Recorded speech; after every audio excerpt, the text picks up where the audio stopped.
Sir, pwede pa po kaya mag-loan sa PLI gamit ang DepEd email? Kasi wala pa po akong Microsoft account for verification pa rin po ang request ko sa Microsoft account. Salamat po.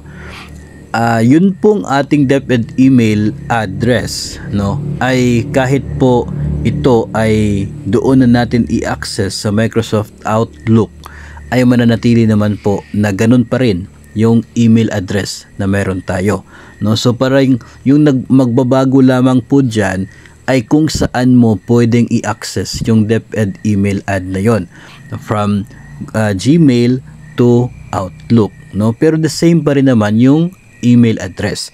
Sa ngayon naman mga master ay accessible muli, no, sa Gmail yun pong DepEd email address natin, no? So kahit hindi pa po kayo makaka-access doon sa Outlook, no, yun pong Gmail, kung naka-login kayo doon ay pwede naman po na magamit yung DepEd email account niyo, no, doon sa Gmail mismo, just like before, no? Ngayon ay ano naman po siya, na-access, tapos nakakapag-send ka gamit yon, tapos nakakatanggap ka ng mensahe. So pare-pareho pa rin yung nangyari sa ngayon, just like before. So walang problema kung meron po kayong plano na mag-apply ng loan doon po sa mga PLIs, kasi the moment na mag-email si PLI sa inyo, ano, as the borrower, matatanggap po ninyo gamit yung Gmail.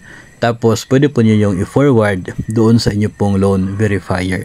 So wala pong problema yon as of now, no? Kasi parang just for ilang days lang yata na hindi siya ma-access, tapos na ano siya doon na sa Outlook. Pero ngayon bumalik po siya, muli po siyang accessible sa Gmail.